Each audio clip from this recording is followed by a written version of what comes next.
misteryo, ang kilabot ng buhay. Araw-araw sa bawat mundo, may nagaganap na trahedya, aksidente o krimen. Naging pangkaraniwang karanasan o ordinaryong laman ng balita.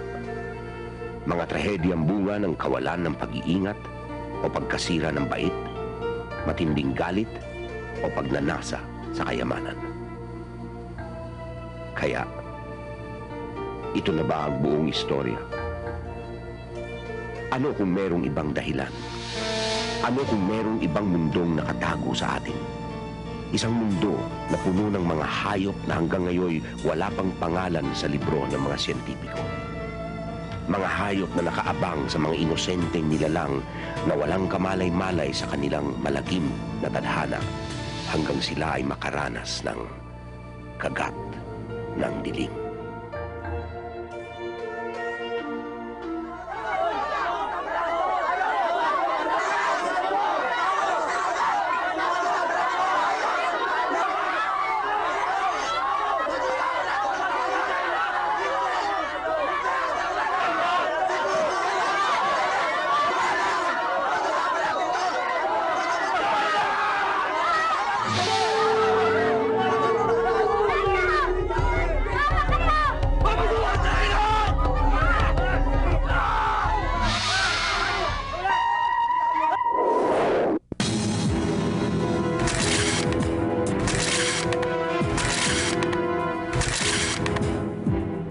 Naldo Morales, isang magbababoy, bagong kasal, isang pangkaraniwang manggagawa.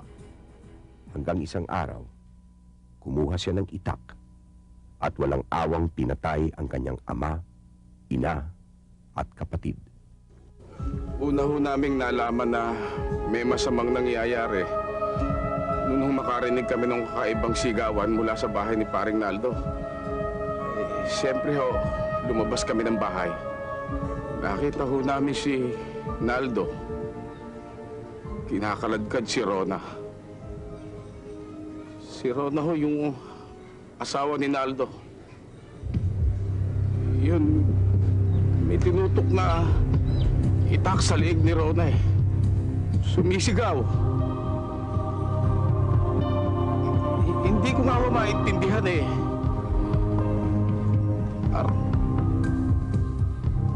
Basta't, ewan. Hanggang ngayon, hindi ko talaga maisip-isip na kayang gawin ni Naldo yon. Kasi, mabuting kapitbahay ang si Naldo. Mabait sila, buong pamilya. Wala kang maririnig na problema, gulo. Matulungin siya. Nung nakaraang bagyo dito, inayos na yung bubong namin dahil muntik nang ilipad ng hangin. Mabait siya.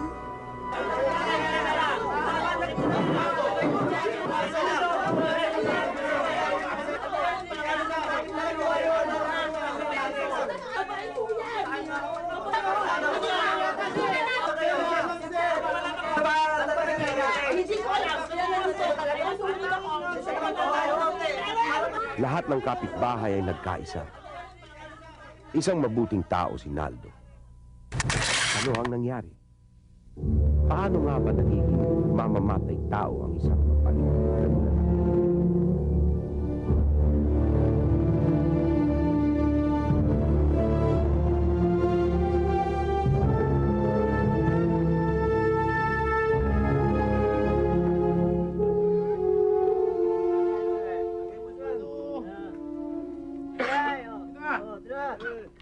Oh, Naldo, baby! Naldo boy! Ang aga niyan, ang aga. Sitting down muna, sitting down. Masarap yung dalang pulutan ni Pare. Oo, ito, kukuha ko. Siguro pa rin eh. Hindi ako pwede ngayon. Hinihintay ko yung una eh.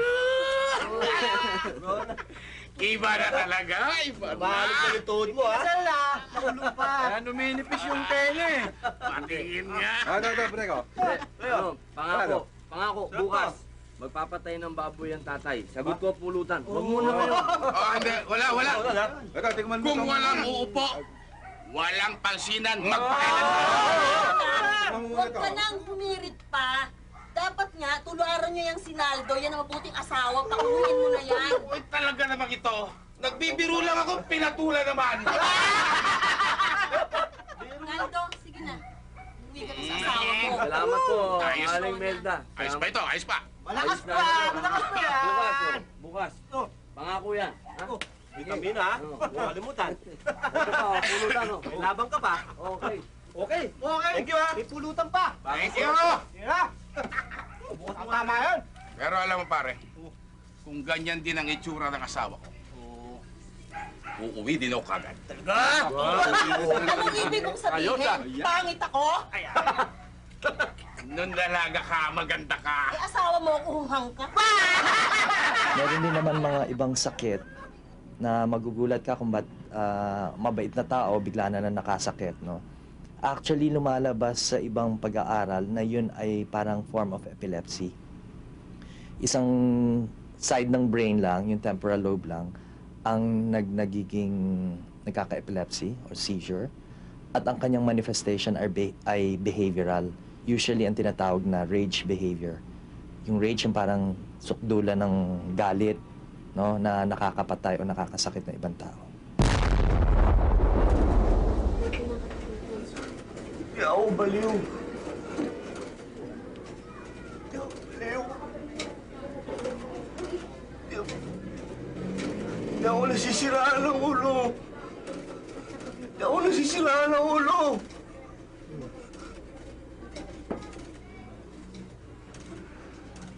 Mahal ko pamilya ko.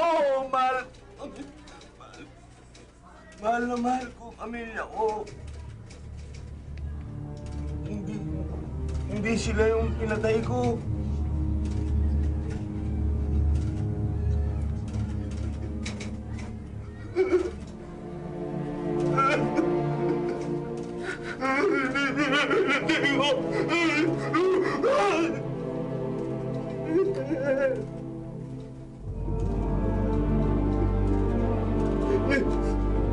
Nakita niyo yung bangkay, di ba? Di ba nakita niyo yung bangkay?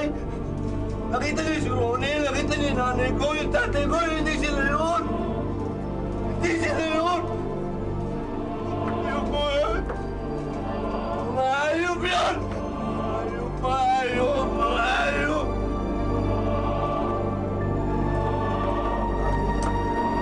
Yung mga baboy!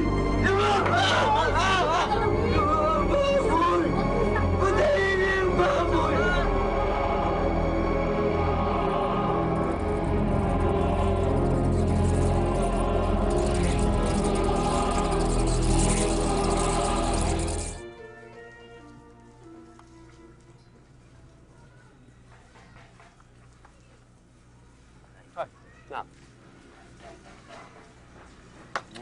Nakikialam na naman. Ano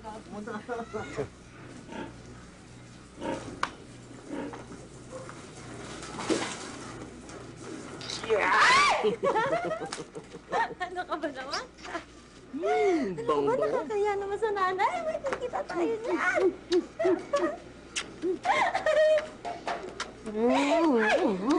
Tama na.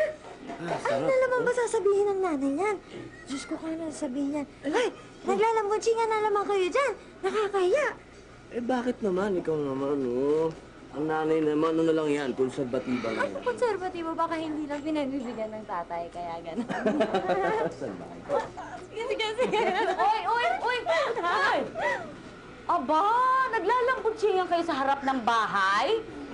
Abay, huwag niyong gawin yan. Baka akalain ng mga kapitbahay hindi kayo disente. Bakit? Bakit, ha? Ano ang nakakatawa? Meron ba nakakatawa sa sinabi ko? Wala ho! Wala na lambutsingan. Lambutsingan. Lambutsingan. Nako, kayong dalawa talaga, bagay na bagay kayo. Kasi pareho kayong baligtad ang utak. Hoy, mga lakambini! Pwede ba maghain na kayo? Gutom na kami! Opo, mahal na hari. O, tena na! Oho! Ano tayo? Talo. O, halika na. Tara, tara.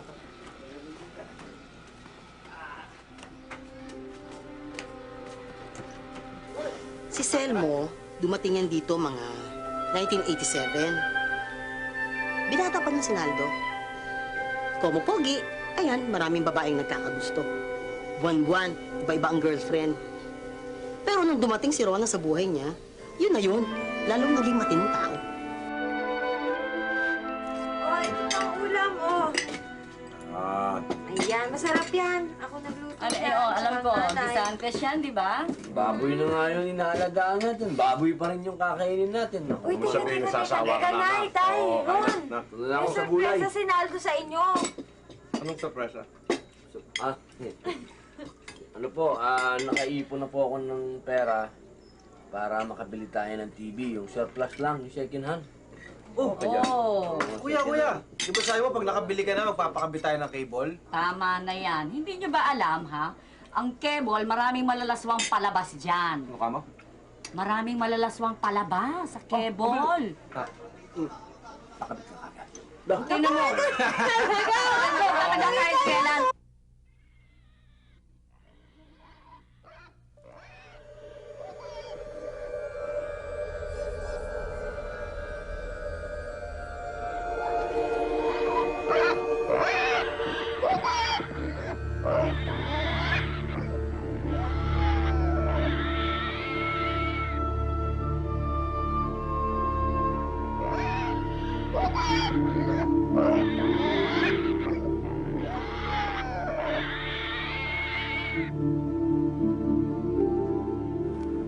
Na,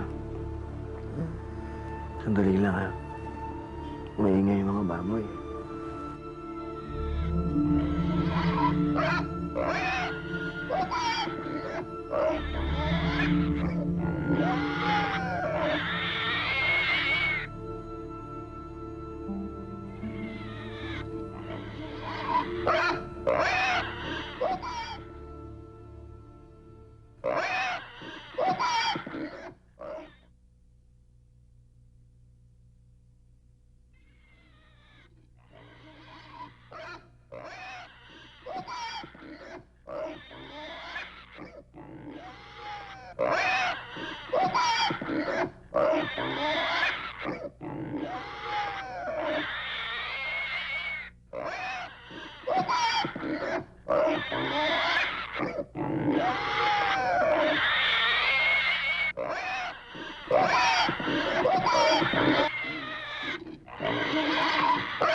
Hoy, Naldo, ano kaya nangyari dito? Hindi ko alam eh. Tingnan ko nga ako kagabi yan eh. Ayos naman sila. Pero meron lang ako nakita mga bakas ng maliit na hayop. Anong klaseng hayop? Insekto? Ahas? Hindi ko alam, tay. Parang alimasag ho eh. Alimasag? Nak naman, baka naman nananaginip ka lang. Mabuti pa ho, ilagay niyo rito. Matignan. Katayin na lang ho natin to, Maruelio. Buti pa. Dito. Tay, kakatayin? Bakit? Hindi ba ho delikado yan? Hindi ho natin alam kung ano yung kinamatay ng baboy. Baka nalason o may sakit. Siguro ho, kumuha muna ho tayo ng veterinaryo. Veterinaryo, ha? Patingnan muna ho natin. Ako sayang ang pera, anak. Tayo na lang ang tumingin. Ngayon, kung may sakit, di itapon natin. Paano kung wala? Katayin natin at may benta. Tay, wag na ho siguro. Ano ka mo? Wag na ho. Bakit ba marunong ka pa sa akin, ha? Mabuti pa, puntahan mo si Mang Roberto sa palengke. Sabihin mong, i-deliver natin tong baboy ng 2:00. Pero, tay, Lumakad ka na, sige na. Lakad na!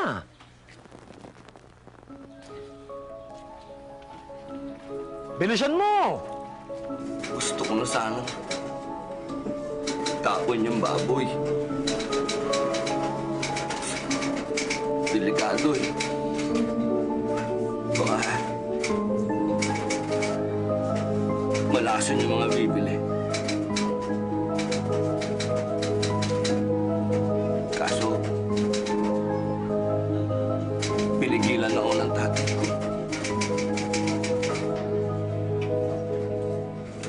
Wala akong nagawa.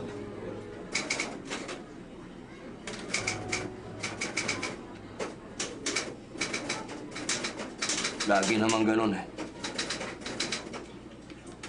Siya ang nasusunod.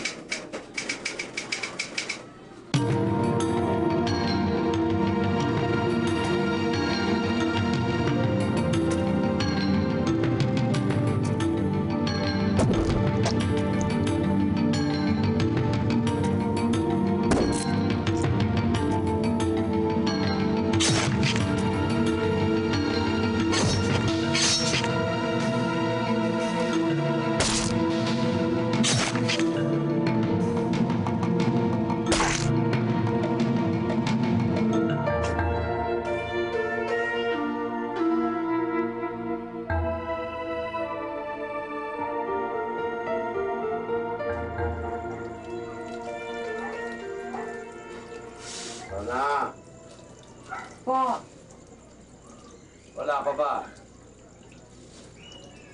ano po?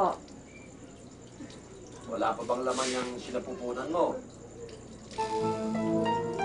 Ha? Sabi, mag-iisang taon na ngayong kasal ng anak ko eh. Meron ba siyang problema? Wala naman po. Sinusubukan naman po Hindi, namin. ang akin lang naman eh. Sakit na kami magkaapo. Kung ako lang naging asawa mo eh. Kung ikaw ang naging asawa, ano? Wala.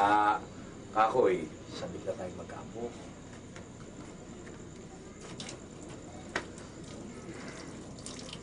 Rona, ikaw na lang mag-asikaso nito. Ako nang bahala. Opo.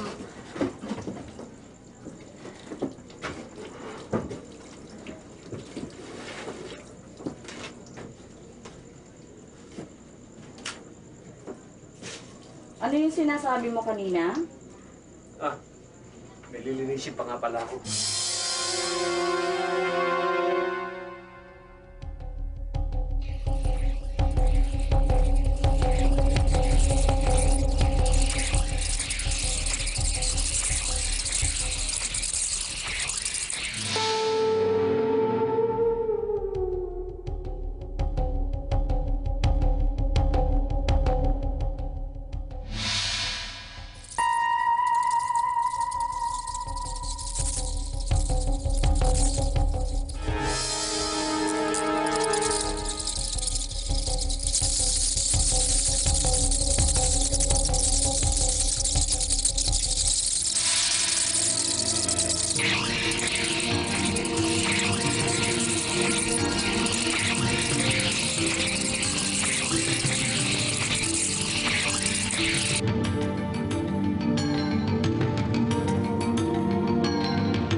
Sila Morgmon. Nag-start na sila sa lawas ang mga sapat. Nasudlan nila sa dalunggan, diretso sa ulo. Kag dito nila ginakontrolar ang iya pag-ihusin eh. So, promentado. Muna gani nga nagabuluang ni sila.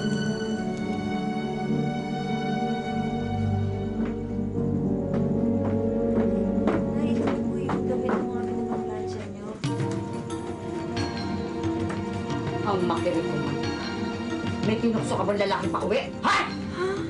Alam ko, babae. Matagal ako pa. Nakakapantiri ka! Baw ka siguro, no?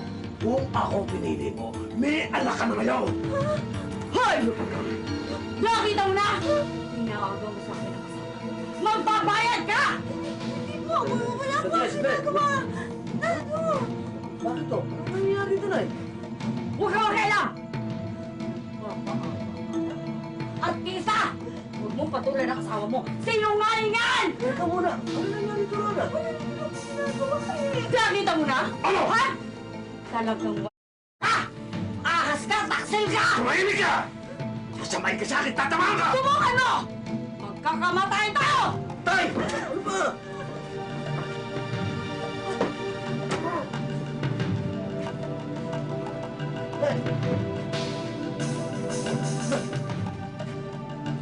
Ano ang ginawa na asawa mo? Hindi mo kasi dinidisiplina eh. Dapat dyan makatikim ng sampal!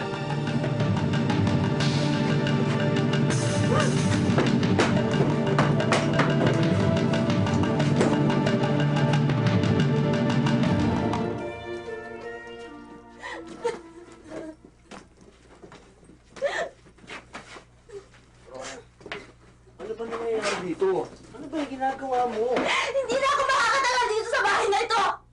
Sobra na ang pang-aapi sa akin ng nanay at tatay mo! Ano ba nangyayari nga? Ano ba? Hindi ko alam. Ano ka ba? Wala ka bang alam? Ha? Wala ka ba talaga alam kung talaga? Ano ang pamilya mo? Ang nanay mo, pinagbibintangan ako ni Lalandi ang inama mo. Ang amo mo naman gusto akong buntisin. Ano ba kayo? Pamilya ng mesayan?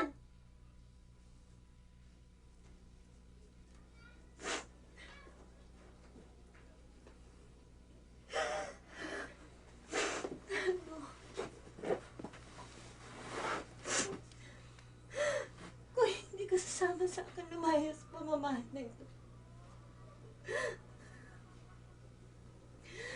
magpasensyahan na lang tayo.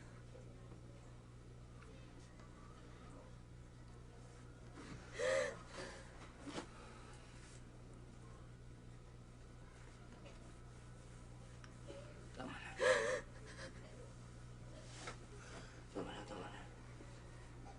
Tama.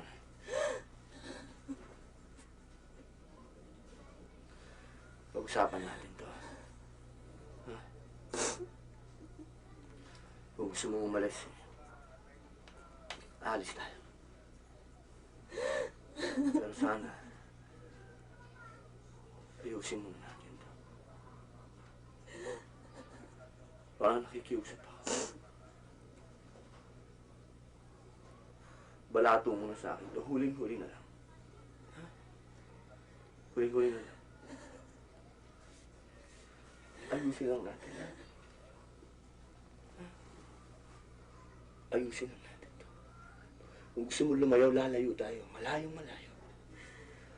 Yung walang manggugulo. Walang makikialam. Ha? Tama.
Ay!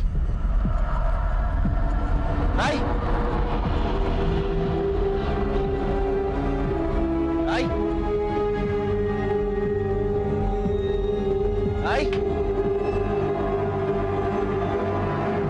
Ay!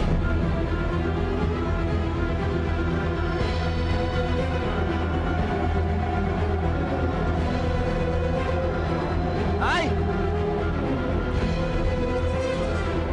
Ay!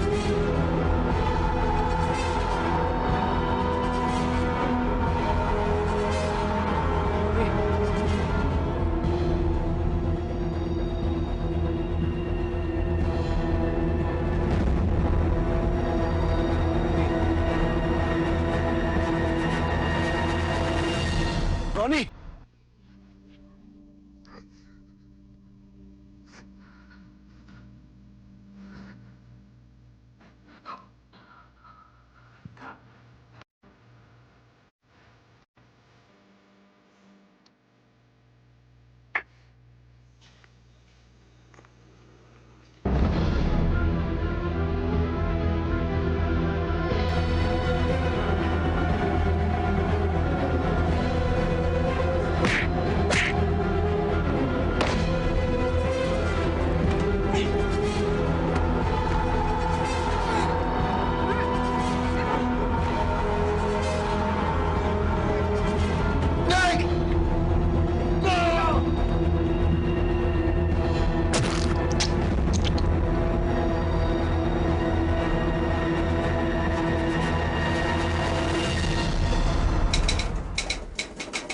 Inatake nila ako.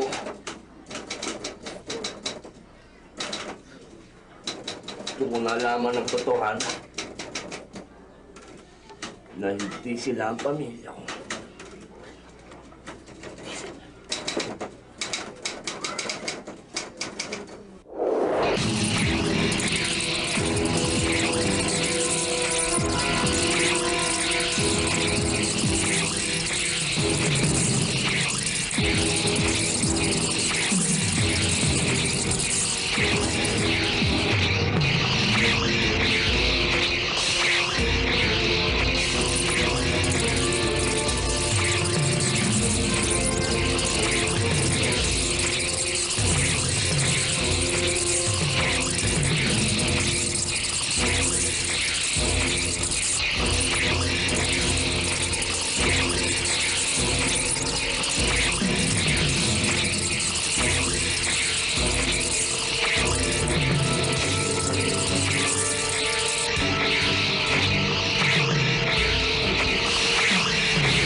siya ng bahay. May sigaw siya. Nakita namin, duguan. May tinutok siyang itak sa leeg ni Rona.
usually, sa mga pagbabasa namin, ang commonly, kasi ang iniisip ng usual na mga tao, for example, pagka mentally ill, lahat na ng tao sasaktan. Hindi totoo yun.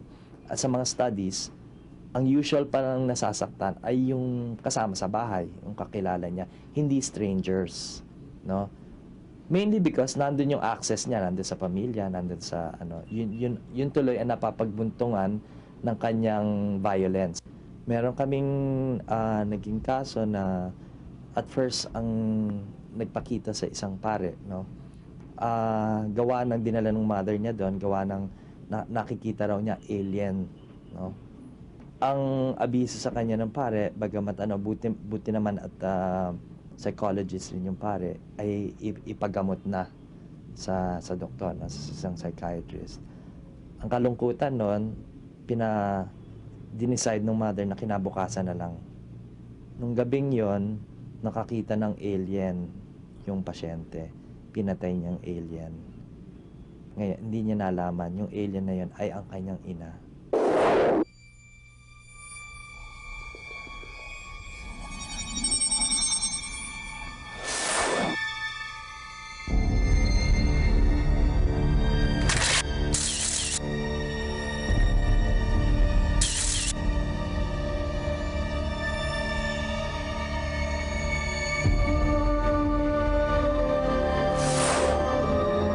Nasiraan lang ba ng bait si Naldo? Meron nga ba siyang nakitang mga kakaibang halimaw na umagaw sa katawan ng kanyang pamilya? O ito ba'y paraan lang ng kanyang utak upang patahimikin ang kanyang konsyensya?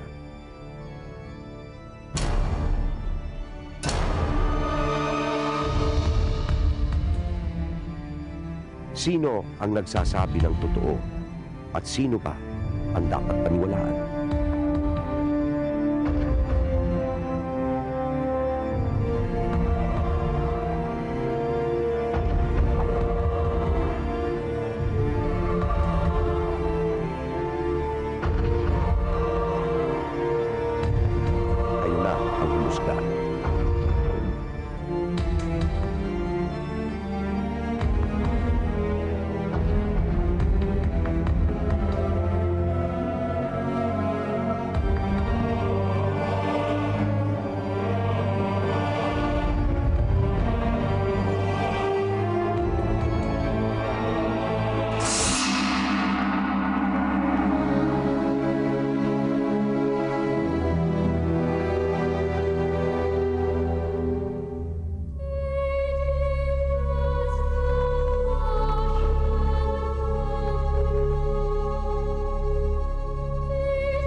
At si Rona, ano ang nangyari sa asawa ni Naldo?